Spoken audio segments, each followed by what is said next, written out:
Hey guys, good morning. എൻ്റെ face കാണുമ്പോൾ നിങ്ങൾക്ക് മനസ്സിലാവും ഞാൻ ഉറങ്ങി നീച്ചിട്ട് ജസ്റ്റ് അങ്ങനെ പുറത്തിറങ്ങിയതാണ്. ജസ്റ്റ് അങ്ങനെ ഈ ഒരു വീഡിയോ സ്റ്റാർട്ട് ചെയ്തതാണ്. അപ്പോൾ ഞാൻ വിചാരിച്ചു കുറച്ച് ദിവസമായി ഇങ്ങനെ വീഡിയോസൊക്കെ ഇട്ടിട്ട്, അപ്പോൾ ഇന്നൊരു വീഡിയോ ഒന്ന് ഇടാമെന്ന് വിചാരിച്ചു. ഇന്ന് സാറ്റർഡേ, അപ്പോൾ ഇന്നൊരു ആക്ച്വലി ഒരു ഫ്രീ ഡേ ആണ്. അപ്പോൾ ഇന്ന് പുറത്തൊക്കെ പോകാമെന്ന് വിചാരിച്ചു. ബൈ ദ വേ, ഞാൻ ബാംഗ്ലൂരിൽ നിന്ന് പാലക്കാട്ടേക്ക് റൈഡ് ചെയ്ത് വന്നു. എൻ്റെ ബൈക്കിൻ്റെ കണ്ടീഷൻ ഞാൻ നിങ്ങൾ കാണിച്ചു തരാം guys. Look at my condition of my bike guys. എൻ്റെ ബൈക്കിൻ്റെ അവസ്ഥ നോക്കൂ ഗൈസ്. നോക്ക്, ഫുള്ള് ചളി പിടിച്ച് ആകെ ഇവിടെ ഫുൾ ഡസ്റ്റും. പിന്നെ ഇവിടെ മൊത്തം ഈ സൈഡ് നിങ്ങൾക്ക് കാണുമ്പോൾ മനസ്സിലാവും. ഇത് മൊത്തം ഇവിടെ ഇതിൻ്റെ പാടെന്ന് പറഞ്ഞു കഴിഞ്ഞാൽ ഒരു ക്യാരി ബാഗ് ഉണ്ടായിരുന്നു. ആ ക്യാരി ബാഗ് മൊത്തം ഞാൻ ആക്ച്വലി ഈ സൈഡിലേക്കായിട്ട് വെച്ചിട്ടുണ്ടായിരുന്നു. പക്ഷേ ക്യാരി ബാഗ് അറിയാണ്ട് ഇവിടെ തട്ടി മൊത്തം കരിഞ്ഞുപോയി. എൻ്റെ ബാഗ് ഒരു നല്ല ബാഗായിരുന്നു. 1000 രൂപയ്ക്ക് കൊടുത്ത് വാങ്ങിച്ച ബാഗ് മൊത്തം ഇവിടെ തട്ടി മൊത്തം ഇത് കരിഞ്ഞ് പാളിസായി.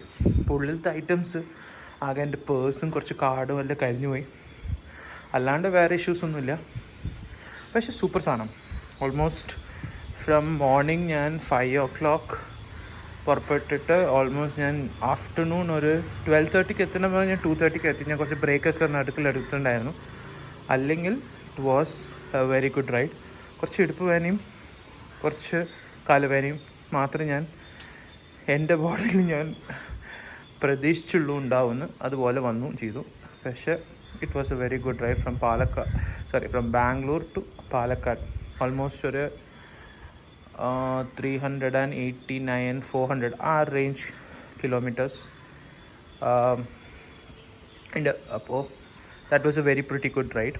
അപ്പോൾ ഗൈസ്, ഞാൻ ആക്ച്വലി ഡേ ബിഫോർ യെസ്റ്റർഡേയാണ് എത്തിയത്. അപ്പോൾ ഞാനൊരു 2 days അങ്ങനെ റെസ്റ്റ് എടുത്തു. ബോഡിക്കൊരു റെസ്റ്റ്, ബൈക്കിനൊരു റെസ്റ്റ്. അപ്പോൾ ഇന്നത്തെ ദിവസം എന്ന് പറഞ്ഞു കഴിഞ്ഞാൽ ഇപ്പോൾ ഓൾമോസ്റ്റ് ടൈം 9 o'clock ആയി. 9-10 ആയി. അപ്പോൾ ഞാൻ വിചാരിച്ചത് സിനിമയ്ക്ക് പോകാമെന്ന്. അപ്പോൾ എൻ്റെ ഫ്രണ്ട് 11:20 ഷോന് ബുക്ക് ചെയ്തിട്ടുണ്ട്. മറ്റേ പ്രേമല്ലു പറഞ്ഞിട്ട് അവർ സിനിമയ്ക്ക് ബുക്ക് ചെയ്തിട്ടുണ്ട്. അപ്പോൾ അവൻ്റെ കൂടെ അവനും അവൻ്റെ അനിയത്തിയും ഞാനും കൂടി സിനിമയ്ക്ക് ഇങ്ങനെ പോകാമെന്ന് വിചാരിച്ചു. പ്ലസ് ഒരു ലഞ്ചും കൂടി കഴിക്കാമെന്ന് വിചാരിക്കുന്നുണ്ട്. അപ്പോൾ എന്തായാലും ഇപ്പോൾ 9 o'clock ആയി. ഞാൻ എന്തായാലും പോയിരുന്ന് ഫ്രഷായിട്ട് വരാം. അങ്ങനെ ഞാൻ ഫ്രഷായി കുളിച്ച് കുട്ടപ്പനായിട്ട് ഞാൻ വന്നു.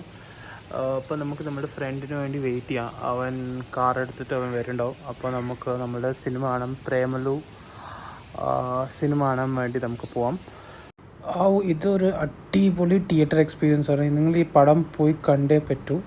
അങ്ങനെ കഴിഞ്ഞ് നമ്മൾ നേരെ ഹസീസ് കിച്ചണിലേക്ക് പോയി. ഹസീസ് കിച്ചണിൽ നമ്മൾ കുറച്ച് ഫുഡ് ഐറ്റംസും കാര്യങ്ങളൊക്കെ ഓർഡർ ചെയ്തിട്ടുണ്ടായിരുന്നു.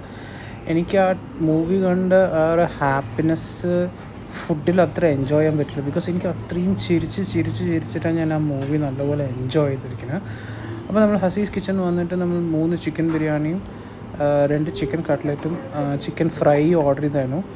Food was good. ഹസീസ് കിച്ചൻ്റെ ആ ഒരു പഴയ എഫക്റ്റ്ഫുൾ ടേസ്റ്റ് കിട്ടിയോ കിട്ടില്ല എന്ന് പറഞ്ഞപ്പോൾ ഓക്കെ, ആ രീതിയിൽ നമ്മൾ എൻജോയ് ചെയ്തു. അങ്ങനെ അതിൻ്റെ അടുത്ത് തന്നെ സൈഡിലൊരു പോഷ് കേക്ക് ഉണ്ടായിരുന്നു. നമ്മൾ സ്ഥിരമായിട്ട് ഞാനും എൻ്റെ ഫ്രണ്ടും ഇവിടെ വന്നിട്ട് ഇവിടുത്തെ കേക്ക്സും കാര്യങ്ങളൊക്കെ ട്രൈ ഔട്ട് ചെയ്യുന്നു. ഇവിടുത്തെ ചീസ് കേക്കും അവിടുത്തെ ചോക്ലേറ്റ് കേക്കും. അപ്പോൾ ഗായ്സ്, അങ്ങനെ മൂവി കണ്ട് ഹസീസ് കിച്ചണിൽ ഫുഡൊക്കെ കഴിച്ച് പോഷ് കേക്കിന് ഒരു ഡെസേർട്ടായിട്ട് 1-2 പീസ് കേക്കും കഴിച്ച് അങ്ങനെ വീട്ടിൽ പോയി നല്ല ഫ്ലാറ്റായിട്ട് കിടക്കാൻ പോവാം. അപ്പോൾ ഇന്നത്തെ വീഡിയോ അത്ര മാത്രമേ ഉള്ളൂ. പക്ഷേ ഇന്നത്തെ മൂവി എന്ന് പറഞ്ഞു കഴിഞ്ഞാൽ ഒടുക്കത്ത ചിരി എനിക്ക് വയറൊക്കെ വേദനിച്ച്. Movie was so good. Premalu സിനിമയിൽ അവർ 2 പേരുടെ ആക്ടിങ്, 2 നടന്മാരുടെയും നടിയുടെയും ആക്ടിങ് സോ ഗുഡ് ആൻഡ് എനിക്ക് ഭയങ്കരമായിട്ട് ഇഷ്ടപ്പെട്ടു. So this is all about today. So until then, a video with love, wish, new bites. Thank you so much.